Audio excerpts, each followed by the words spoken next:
open a flight search from New York to London, and one detail becomes hard to miss. There may be 1 or 2 flights during the day, but as evening approaches, the departure board suddenly fills up. Multiple airlines begin sending wide-body aircraft across the Atlantic within the same few hours. That is a strange way to schedule a 7-hour journey. A flight leaving New York at 9 in the morning would seem far more comfortable. Passengers could stay awake, look out of the window, and arrive without trying to sleep upright in a narrow seat. But that morning flight may not reach London until around 9 at night, leave at 10 in the evening, and the aircraft can arrive at around 10 the next morning. The least comfortable departure creates the most useful arrival. Airlines value that arrival so highly that in 2016, Oman Air reportedly paid $75 million for a pair of slots at London Heathrow. It did not buy a runway, a gate, or part of a terminal. It bought the right to schedule an arrival and departure at particular times, including a valuable early morning arrival. So why can a few minutes on an airport timetable be worth $75 million? And why do so many long-haul flights begin just as their passengers are ready to go to sleep? The first part is simple. Airlines often choose the landing time before they choose the departure time. New York and London are usually 5 hours apart. The flight itself takes about 7 hours. Add those numbers together, and a passenger leaving New York at 10 at night sees a London clock showing roughly 10 the next morning when the aircraft lands. Only 7 hours have passed in the air, but the local clock has moved forward by 12. Flying west produces the opposite effect. A flight can leave London around midday, spend approximately 8 hours crossing the Atlantic, and still arrive in New York during the afternoon. The aircraft has been flying for most of a working day, but the local clock has advanced by only a few hours. This is why the North Atlantic schedule often appears split in two. Many eastbound flights leave at night, while westbound flights leave during the day. The aircraft is not looking for darkness. The airline is trying to place the arrival inside the most valuable part of the destination's day. For passengers, an overnight flight hides much of the journey inside hours that would otherwise be spent sleeping. The sleep may be poor. Dinner can take an hour or more. The cabin may not become quiet until midnight, and breakfast may arrive before the body is ready to wake up. But the passenger lands with the day still available. A business traveler can reach the city in the morning. A tourist can leave bags at a hotel and begin the trip. And a passenger whose final destination is not London may still have dozens of onward flights to choose from. That final group is where the morning arrival becomes much more valuable. Heathrow handled 84.5 million passengers in 2025, the busiest year in its history. Yet the airport is capped at 480,000 aircraft movements a year and was already operating at 99% of its runway capacity.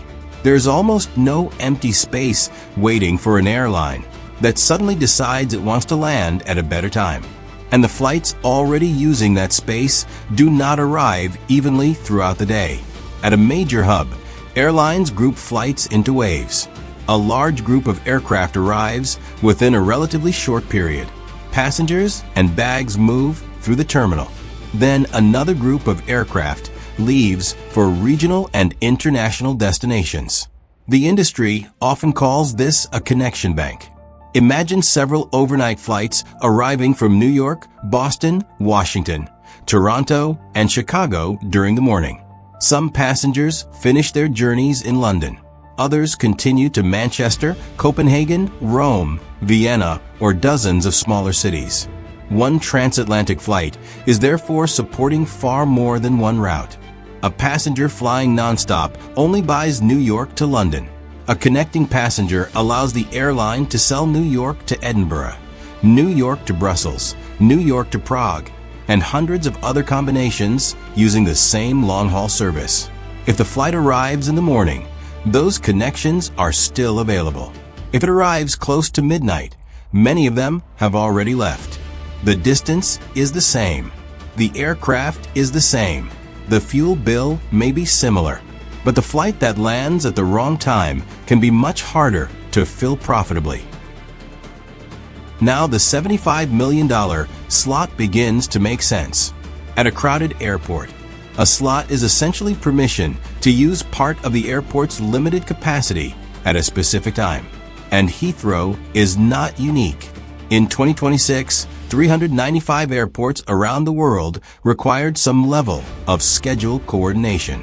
Of those, 216 were fully slot coordinated because the number of flights airlines wanted to operate could exceed the available airport capacity. Around 43% of passengers worldwide depart from one of these coordinated airports. A valuable slot is not valuable because the runway is somehow better at 6:05 in the morning than it is at 7:30. It is valuable because of everything that still works after the aircraft lands. Passengers can make connections. Crews and gates are available. The aircraft can be prepared for another service, and the airline can fit the flight into the rest of a network that may include hundreds of destinations. But there is another problem. The aircraft cannot simply arrive whenever the airline wants. Heathrow heavily restricts operations between 11:30 at night and 6 in the morning. Only 5,800 night takeoffs and landings are allowed each year. Around 80% of Heathrow's night flights occur between 4:30 and 6 o'clock in the morning, with an average of 16 aircraft arriving during that 90-minute period each day. That creates a narrow target. A transatlantic flight cannot arrive too early because it may enter the most restricted part of the night. It cannot arrive too late because the first useful group of connecting flights may already be leaving. So the airline starts with the desired arrival, subtracts the expected flying time, adds taxi time and an operational buffer, then moves the clock back through 5 time zones. The answer often lands between 6 and 11 in the evening in New York. This is why competing airlines cluster inside the same window. They are not simply copying one another. They are all trying to solve the same scheduling problem. And that problem continues after landing. A long-haul aircraft needs to be unloaded, cleaned, inspected, refueled, and supplied with food and water. Bags and cargo come off. A new crew prepares the cabin and cockpit. Then another group of passengers begins boarding. Airlines do not need aircraft to fly every minute. Maintenance and ground work are unavoidable. But a modern wide-body aircraft is a 9-figure asset. It does not stop depreciating because it is parked beside a terminal. The goal is to complete the necessary work without leaving the aircraft idle for half a day simply because its schedule was poorly designed. A morning arrival gives the airline options. The aircraft may fly back across the Atlantic later that day, operate another long-haul service, or enter planned maintenance before returning to the schedule. A midnight arrival often gives it fewer options. The airport may be quieter, but the next useful departure could still be many hours away. This is what aircraft utilization means in practical terms. How much productive flying an airline can fit around all the time an aircraft must spend on the ground. And delays make that balance much harder. Eurocontrol estimated the cost of air traffic flow management delays at about €130 per minute in 2025. That is an average across the European system, not a fixed bill handed to every aircraft that arrives late. But it shows how quickly minutes become expensive. A 40-minute disruption can affect the gate, the replacement crew, the next departure, connecting passengers, and another aircraft scheduled to use the same gate afterward. For some eligible long delays under European passenger rules, compensation can reach €600 per person. On a wide-body aircraft carrying several hundred passengers, the financial exposure can grow quickly, even before meals, hotels, rebooking, and repositioning crews are added. This is why airlines add operational margins to long-haul schedules.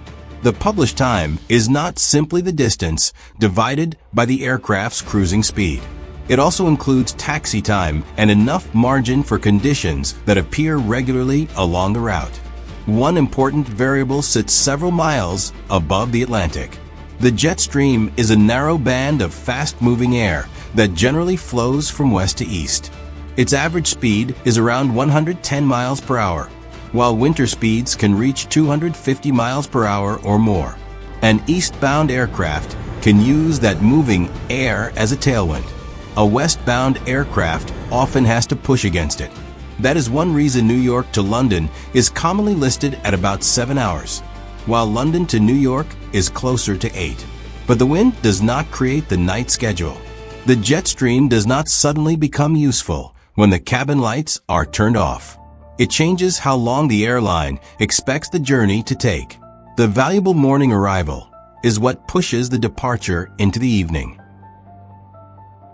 The same distinction becomes clear when looking at airports in the Middle East. Dubai can be extremely busy in the middle of the night.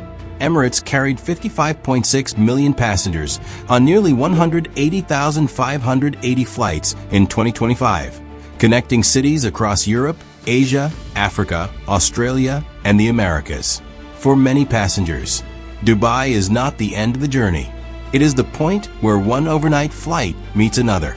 Aircraft arrive from one side of the network, passengers cross the terminal, and another wave departs toward the other side.